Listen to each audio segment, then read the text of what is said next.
যমুনা ভবনে ঐতিহাসিক ঘোষণা, আজ থেকেই কার্যকর নবম বেতন স্কেল, বেসিক ৩২,০০০ টাকা, ১২ গ্রেডের নতুন যুগে সরকারি চাকরি।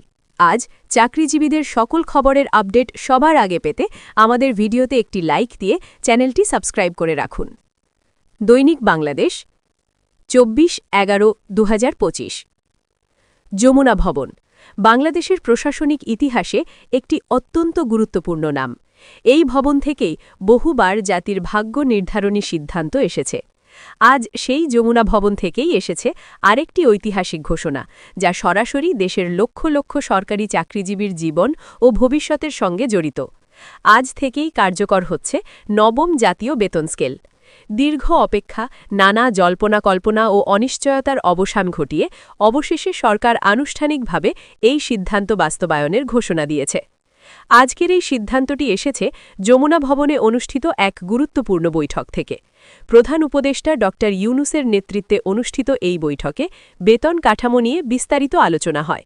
প্রায় ৪ ঘণ্টার দীর্ঘ আলোচনার পর সর্বসম্মতিক্রমে সিদ্ধান্ত নেওয়া হয়, আজ থেকেই কার্যকর হবে নবম বেতন স্কেল। এই ঘোষণার মধ্য দিয়ে সরকারি কর্মচারীদের দীর্ঘদিনের প্রত্যাশার বাস্তব রূপ মিলেছে। নবম বেতন স্কেলের সবচেয়ে বড় বৈশিষ্ট্য হল এর নতুন কাঠামো। পূর্বের মতো জটিল ও বিস্তৃত গ্রেড নয়, বরং এখানে নির্ধারণ করা হয়েছে মোট ১২টি গ্রেড। এই গ্রেড কাঠামো তৈরি করা হয়েছে ১:৪ অনুপাতে, যাতে নিম্ন ও উচ্চপদস্থ কর্মচারীদের মধ্যে ভারসাম্য বজায় থাকে। সরকারের ভাষায় এটি একটি বাস্তবধর্মী ও সময়োপযোগী বেতন কাঠামো। এই নতুন বেতন স্কেলের সবচেয়ে আলোচিত বিষয় হল বেসিক বেতন। ড ইউনূসের ঘোষণায় জানানো হয়েছে, সর্বনিম্ন বেসিক বেতন নির্ধারণ করা হয়েছে ৩২,০০০ টাকা। অর্থাৎ একজন সরকারি কর্মচারী এই বেতন কাঠামোর আওতায় আসলে তার মূল বেতন ৩২,০০০ টাকার নিচে থাকবে না। এটি বাংলাদেশের সরকারি চাকরির ইতিহাসে একটি বড় পরিবর্তন হিসেবেই ধরা হচ্ছে। বিগত কয়েক বছর ধরে দেশের সরকারি কর্মচারীরা ক্রমবর্ধমান দ্রব্যমূল্য, বাসা ভাড়া, শিক্ষা ও চিকিৎসা ব্যয়ের চাপে ছিলেন। অনেকেই অভিযোগ করছিলেন, বর্তমান বেতন কাঠামো বাস্তব জীবনের ব্যয়ের সঙ্গে আর সামঞ্জস্যপূর্ণ নয়।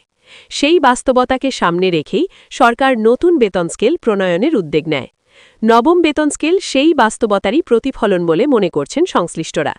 এই সিদ্ধান্তের মাধ্যমে সরকার একটি স্পষ্ট বার্তা দিতে চেয়েছে, রাষ্ট্র তার কর্মচারীদের জীবনমান উন্নয়নে আন্তরিক। শুধুমাত্র বেতন বাড়ানো নয়, বরং একটি সম্মানজনক জীবনযাত্রা নিশ্চিত করাই এই বেতন কাঠামোর মূল লক্ষ্য। বিশেষ করে নিম্ন ও মধ্যম গ্রেডের কর্মচারীরা এই নতুন বেতন স্কেল থেকে তুলনামূলকভাবে বেশি উপকৃত হবেন বলে ধারণা করা হচ্ছে। ১২ গ্রেডের এই কাঠামোতে পদভেদে বেতন নির্ধারণ করা হয়েছে যুক্তিসঙ্গতভাবে।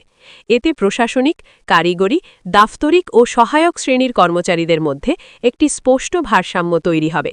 একই সঙ্গে পদোন্নতি ও অভিজ্ঞতার ভিত্তিতে বেতন বৃদ্ধির পথও আরও পরিষ্কার হবে বলে আশা করা হচ্ছে। ড ইউনূস তার বক্তব্যে বলেন, এই বেতন স্কেল কোনো সাময়িক সিদ্ধান্ত নয়, এটি আগামী কয়েক বছর ধরে দেশের প্রশাসনিক কাঠামোকে শক্তিশালী করবে। তার মতে, দক্ষ ও প্রণোদিত কর্মচারী ছাড়া কোনো রাষ্ট্রই টেকসই উন্নয়ন নিশ্চিত করতে পারে না। সেই চিন্তা থেকেই এই বেতন কাঠামো বাস্তবায়ন করা হয়েছে।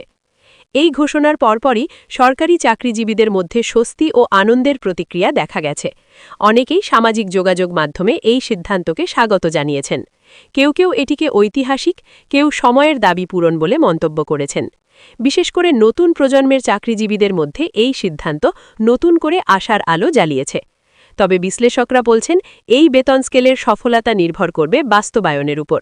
সঠিকভাবে গেজেট প্রকাশ, দ্রুত প্রয়োগ এবং কোনো ধরনের জটিলতা ছাড়া বেতন প্রদান নিশ্চিত করা গেলে এটি সরকারের জন্য একটি বড় অর্জন হিসেবে বিবেচিত হবে। একই সঙ্গে বাজেট ব্যবস্থাপনাও হবে একটি গুরুত্বপূর্ণ বিষয়। সরকারের পক্ষ থেকে জানানো হয়েছে, এই বেতন স্কেল কার্যকরের ফলে প্রশাসনিক কাজে গতি আসবে।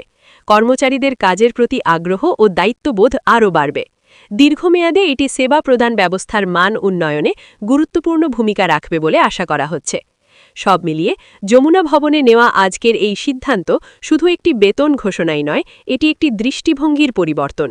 এটি রাষ্ট্র ও কর্মচারীর মধ্যকার সম্পর্ককে নতুনভাবে সংজ্ঞায়িত করার একটি উদ্যোগ।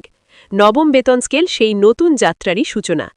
শেষ করার আগে বলা যায়, আজকের এই ঘোষণা দেশের সরকারি চাকরিজীবীদের জন্য একটি নতুন অধ্যায়ের সূচনা করেছে। বাস্তবায়নের প্রতিটি ধাপ সঠিকভাবে সম্পন্ন হলে এই বেতন স্কেল ভবিষ্যতে একটি মডেল হিসেবেও বিবেচিত হতে পারে। এখন দেখার বিষয়, এই ঐতিহাসিক সিদ্ধান্ত বাস্তব জীবনে কতটা পজিটিভ পরিবর্তন আনতে পারে।